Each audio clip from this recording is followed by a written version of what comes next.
ఏం లేదు, ఆ మధ్య నీతో చెప్పాను కదా అడవిలో ఇన్సూరెన్స్ కేసుల గురించి. వాటి ఎంక్వైరీ కోసం మేము పోలీసు వాళ్ళు యాత్ర పెడుతున్నాం. అది వనవాసం అంటే. మీరు వనవాసం వెళ్లేలోగా నేను 2 రోజులు జనవాసం వెళ్ళానా? అదేమిటి? మా చెల్లెలి పెళ్లి. మీ నాన్నగారు నాకు శుభలేఖ పంపారా? కాదు, మా చెల్లెలు ఉత్తరం రాసింది. ఎలాగైనా వీలు చేసుకురమ్మని. ఏడుస్తూ రాసింది. ఓహో, అంటే వారాల అబ్బాయిని వాడి పెళ్ళాన్ని పిలవద్దని మీ నాన్నగారు గట్టిగా చెప్పుకుంటారు. మా నాన్నగారి పంతం మనకు తెలిసిందే కదా. ఇంటికి పెద్ద ఆడపడుతున్నాయి, ఒక్కతే చెల్లెలు. దానికోసం అమ్మ కోసం వెళ్ళాలండి. పిచ్చిదానా, నన్నేం బతిమాలు ఒప్పించక్కర్లేదు. తీరా నువ్వు వెళ్ళిన తర్వాత మీ తిక్కనాన్న గుమ్మలోనే అవమానం చేస్తే, ఎందుకొచ్చావని తిడితే అంతే, నువ్వేమైపోవాలి. నేనెంత బేదల్లుండైనా ఒక మనిషిగా నా భార్యకు అవమానం జరిగితే నేనేమైపోవాలి అంతే. మా నాన్నగారికి పట్టుదల కోపం ఎక్కువే గాని 10 ఏళ్ల తర్వాత కన్న కూతురు ఇంటికి వస్తే పొమ్మని మనం అవమానించరు. అంత ఇది ఎక్కడా ఎవరికి ఉండదు. నిజంగా ఆయనకి పిలవాలనున్నా ముఖం చెల్లక పిలిచుండరు. ఓకే ఓకే ఓకే, నీ ఇష్టం, నీ నమ్మకం. ఎరా బాడీగార్డు, మీ తాతగారికి మేమతో కలిసి వెళ్తావా? ఆ తాతగారు ఎవరినో ఇక్కడికి వచ్చి నన్ను బతమాలి మనం, అప్పుడు చూద్దాం. శభాష్ బిడ్డ, ఈ వారాల అబ్బాయి కొడుకు అనిపించుకున్నావు. పోండి, మీరు ఎలా అంటే అసలు వెళ్ళను. ఓకే ఓకే ఓకే, గొప్పలునే గొప్పలునే గొప్పలునే.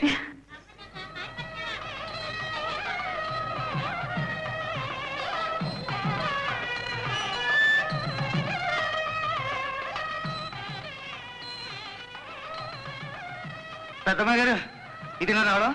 అల్లుడి గారు బాగున్నారా? అబ్బాయి గారు బాగున్నారా? బాబు, పెద్దమ్మ గారు, నువ్వు ముందు కాళ్ళు లోపల తీసుకెళ్ళు.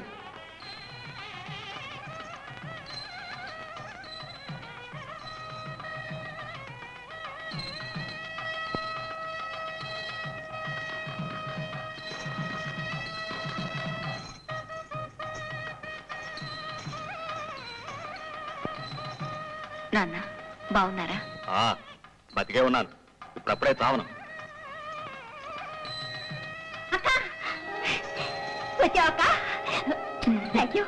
బుజ్జిగారు బాగున్నారా? బావగారు బాగున్నారా? సెలవు దొరకలేదా?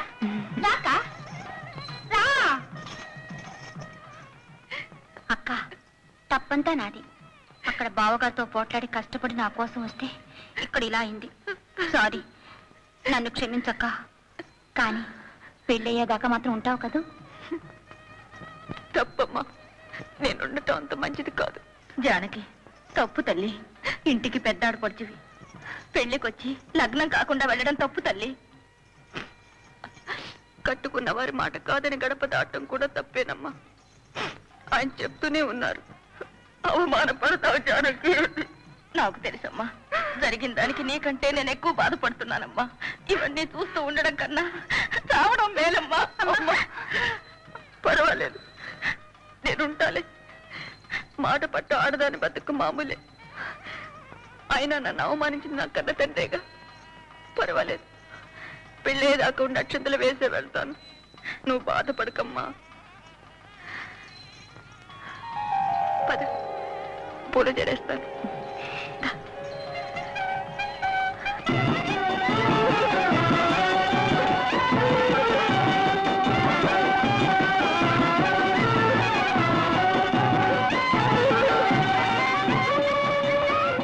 అమ్మో ఓక,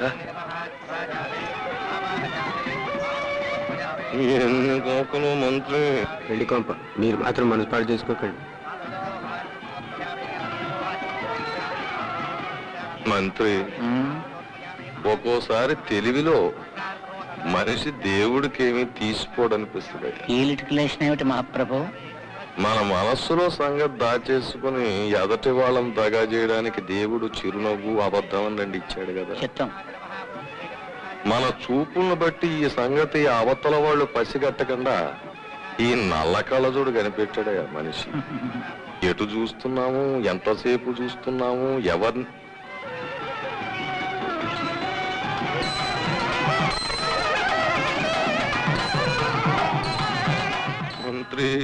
మనసు పాడైపోతుందయ్యా. మా ప్రభువు వద్దు. అలా ఇలా కాదు, ధ్వంసం అయిపోతుందయ్యా. ఆ పసుపు రంగు చీరలు సీతామహాలక్ష్మిని చూడు.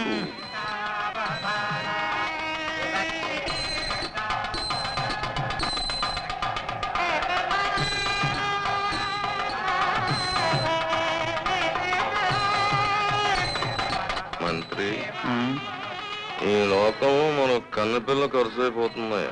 ఈ లిటిగేషన్ ఏమిటో? నువ్వు నాకు ఇచ్చిన వరం 101 కన్నెరకాను గుర్తు చేస్తున్నాను. నిన్ననే కదండి కన్యాదానం జరిగింది. నా పుణ్యం అంతా నీదే కదయ్యా. దానివల్ల నువ్వు చేస్తే స్వర్గానికి వెళతావు, నేను చేస్తే నరకానికి పోతాను. నీ పనే బాగుందయ్యా. శాస్త్రులు గారు,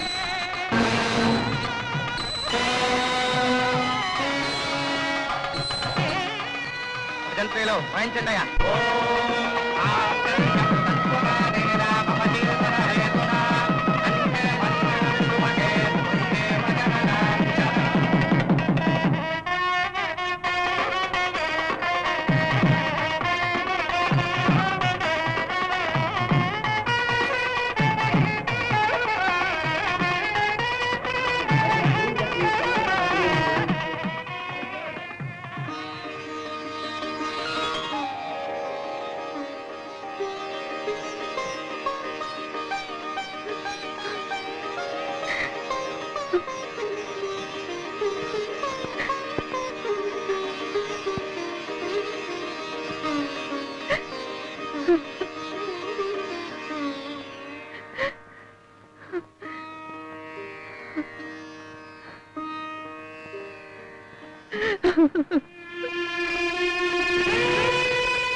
అమ్మా, నాన్నగారు రమ్మంటున్నారండి.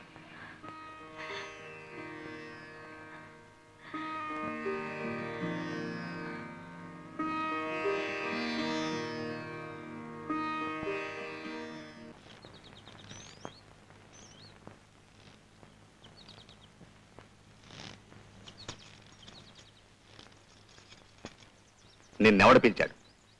పిలవకుండా ఎందుకు వచ్చావు? నన్ను వెక్కిరించడానికా, అవమానించడానికా?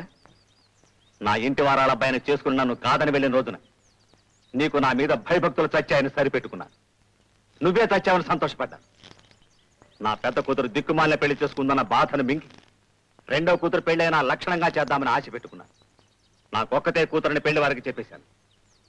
ఈ రోజు నువ్వు పిలవకుండా వచ్చి నా సంతోషం చంపేశావు. నా బతుకుల విషం కక్కి నన్ను మళ్ళీ అవమానం పాలు చేశావు. నాన్న, అవమానం నాది.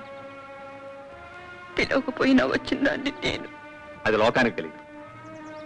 రావు బహదూర్ రాజభూషణరావు రాజీపది కూతురికి అల్లుడికి క్షమాపణ చెప్పుకుని ఇంటికి తెచ్చాడని అంటారు నలుగురు. ఎందుకు ఇంత దరిద్ర పనిచేశావు? ఈ వయసులో ఎందుకు నేను ఇంత దెబ్బ కొట్టావు? ఆస్తిలో వాటా కోసమా?